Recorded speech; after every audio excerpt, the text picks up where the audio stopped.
that stuff. We get the paperwork on every child, we get emergency cards if we had to make contact with parents, but we make it clear that it's a drop-in program, it's for recreation, it's not childcare. The idea is to expand the exposure in our parks to a new group of families, give those parents that want something for their kids to do an option for them to have something to do. We look at Freedom Park, obviously, kind of our crown jewel, and then also the park up at Ridge Point. That's a neighborhood we'd like to get more active in and more involved in. And then the other thing we kicked around and would like to go forward with is offering something to complement day camp. And that's primarily some specialty camps. We work with some independent contractors here. We've got dance, gymnastics, hip hop, some things like that. So our idea is to take that concept, maybe turn it into a week-long opportunity for families that are looking for more than just childcare, something to enrich their kids' summer experience. And so we've been spending some time researching some sports camp opportunities, some creative arts opportunities. Really the idea was if we're going to scale, if we have to scale back on one end of the recreation scale, we'd like to enhance it on the other side, offering more programs to the families of our community.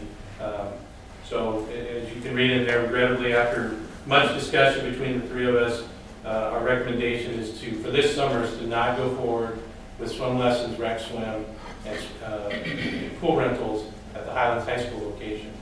We are not done researching, we're not done looking into alternatives. If there's a product out there, if there's a method out there, we will continue to look for it.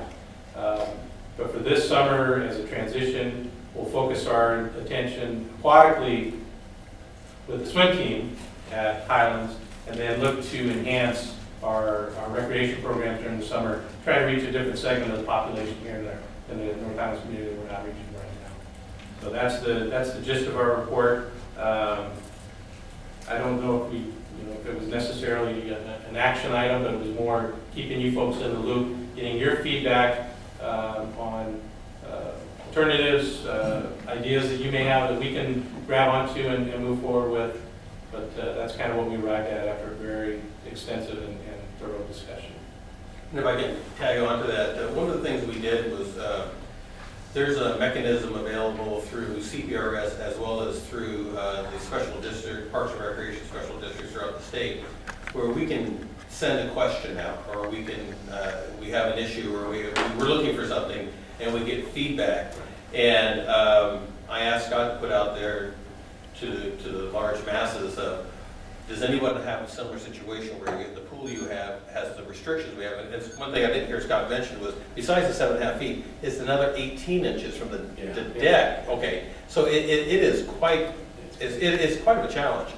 And I did speak to someone from Tehachapi Parks and Recreation who was actually contacting us because they're in the same boat, and we're hoping we had got some good answers because they're in the same situation.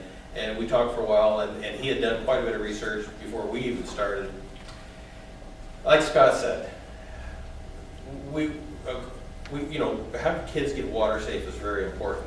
But to offer a program where you are questioning whether you can provide the program and make it water safe, it was on our minds. And I kind of said to Scott, and I think he kind of repeated it.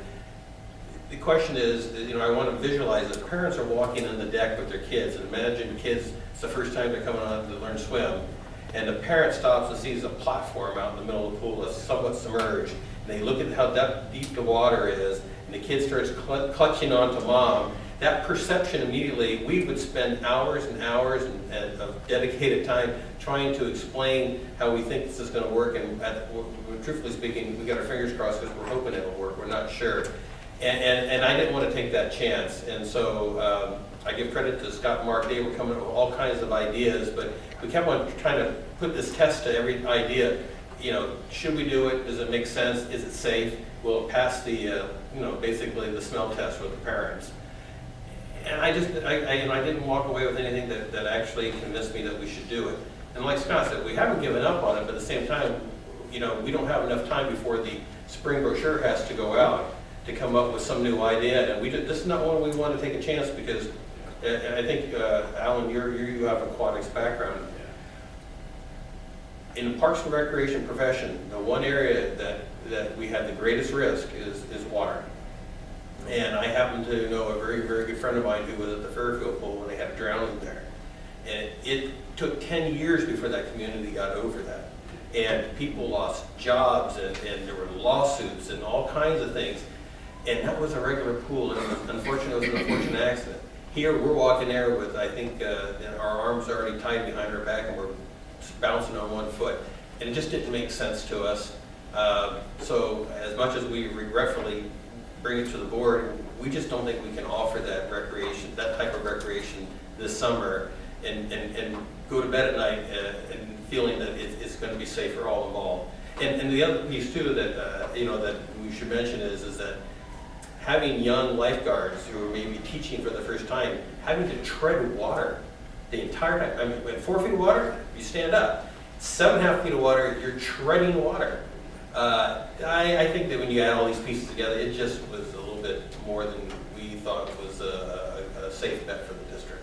Yeah, to add on, both of my kids work for Sunrise Park as instructors and lifeguards, and just actually, the stories I've heard that never got out to the media.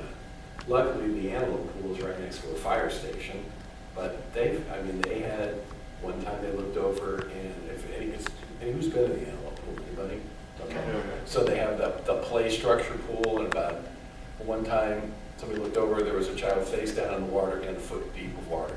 Oh, I know, my thoughts were with my kids. Yeah. So, And they have like 5 lifeguards. Oh, they have They're lifeguards switching everywhere. every 15 yeah. minutes. Oh, I no. mean, it's Yeah, a good process. they have a huge crew they have to do, but, I heard some stories, and it's like, luckily, nothing ever really, really bad ever happened, but just, when I read this, I'm thinking, oh, this isn't good.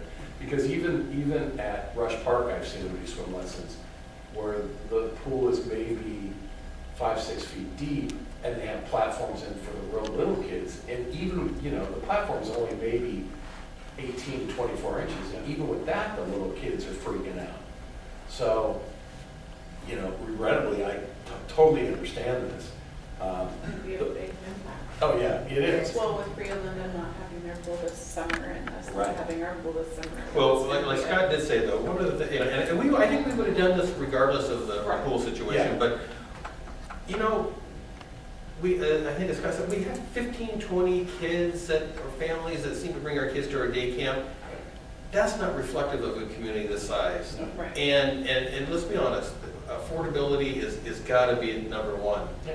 And we believe that while if we don't have a swim lesson program, the cost for providing it and the revenues brought in is kind of a wash. And to spend a little bit of money and offer some free activities to the community at these 2 parks during the summer, it's kind of like more of a test case. We're providing recreation, we're providing something, and it kills me to think that we've found ourselves in this day and age of providing recreation programs that only for those who can afford to pay it.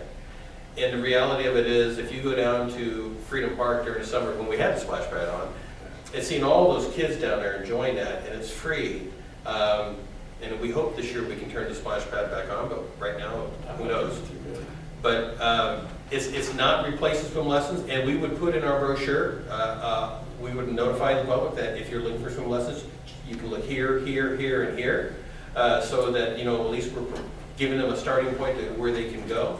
And we hope that between now and next year, that maybe what we missed in this short period of time, we can find something that will work. But right now, I could not, with a clear conscience, recommend to the board that we would go forward with using Highlands for our full aquatics program. I have another question. So, how many of the aquatic staff, non-swim team, are pretty much come back annually? Last year we hired a lot of new, I know. we've had a lot of new staff. The good part is if we brought it back, we already have 5 lifeguards in place, Yeah. without having to go out and hire Okay. anybody else. I'm just thinking, for those that, assuming they were gonna have a job, can we contact like Sunrise or something? And see? Well, we actually use our staff in multiple different capacities. They're not just, pigeonholed to one program. No, I understand that, but So- if you had people that thought they had a job this next summer and Oh, yeah. it looks like we're not gonna have anything, I don't know if we can reach out to Sunrise and just say, hey, this is what our situation is. We may have some folks and we'll, Oh, yeah. contact us for recommendations. Yeah, that happens. Well, first, those who know, lifeguards are what we call gold. Oh, yeah. They are, if you're a certified lifeguard, you can get a job just about any place. Yeah. So I don't think they'll have a hard time finding it. Plus, it looks like we'll probably be hiring another 6 people to work the playground programs as well. Not to say it would be those kids, it could be those kids. But lifeguards, we'll certainly let everybody know as quickly as we can with the situation. And it still gives them plenty. It's February, so they still have time to find other jobs. But I don't think any of them will have any problem finding jobs.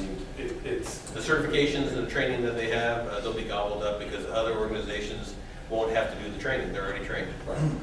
We'll keep several of them busy with lifeguard for the swim team. right, yeah, no, I understand that. I mean, a real good lifeguard, though, there are lifeguards in there. My daughter, she wasn't a good lifeguard. She hardly ever did it. She really needed to. Great instructor. But my son, one time he was at Sunrise, up on the guard tower, he noticed in the diving pool, as he jumped in, his foot got caught on the step. So he went flying on the edge of the pool, right on his shin, and he was but he actually still made the rescue. Because, that's how dedicated he was. He was not going to stop, so. And because of his lifeguard training, when he was at USC, he was in a class that had like 200 or 300 people in the class. He was in the 3rd row, and professor keeled over, and he jumped over, handed his computer off to his neighbor, jumped over, and this other guy ran up, and they gave CPR, and he was fine. It turned out the other guy was a old EMT. So, the training with him just doesn't stop, and lifeguard, like you said, they're golden. So, thank God I have one in my household. Okay. Chairman, can I ask you a quick question? Absolutely. And Larry, you touched upon it, and Scott, it's in your report here. It looks, I have a fiscal question about moving forward. It looks like the aquatic program was a wash between revenue and expenses, pretty much. I noted, and I totally agree with the free summer activities and the closing of the pool. I noticed in your report we're talking about promotional materials to stress the drop-in nature of the program. Mm-hmm. I imagine we'll do that through our publication that we do every year. Is there other means of promotional materials that we'll need to budget for, and where do you see that money coming from out of the Well, budget? we'll flyer the program, we'll distribute as we do. The flyers have information on the front, identification on the back. So the parents, it'll be clearly outlined, what the rules are for that type of program and what they're signing for, what they're authorizing. So the information will be posted, activity guide, flyers to the schools, verbally when they come in to register, or at the park site if they interact with staff to register. I didn't see the promotional materials as being a big hit on our budget. I was kind of wondering where we would reroute money from to that. And if I can interrupt too, just for the drop-in recreation programs that we're looking into, a lot of signage at the park too is what we're going to go, what we're going to try and do. Considering those are the people we're trying to attract, people that already are going to the parks, they already know where to find it. We'll know what more hours are going to be there. So we're going to be putting signs up at Freedom Park and Ridgepoint Park. Once the kids go the first day and they find out we're there, then they go, and we'll have flyers and stuff for them to bring over to the parents. And once the parents see it, they'll probably come over and want to see it and say what's going on, make sure it's legit. And again, as Scott said, or Mark said, they're really targeted for those particular neighborhoods. Doesn't prohibit anybody from going there, but ideally it's families that can bike and walk to those parks. And if this is successful, maybe we'll branch out into other parts of the community next summer. Any other questions?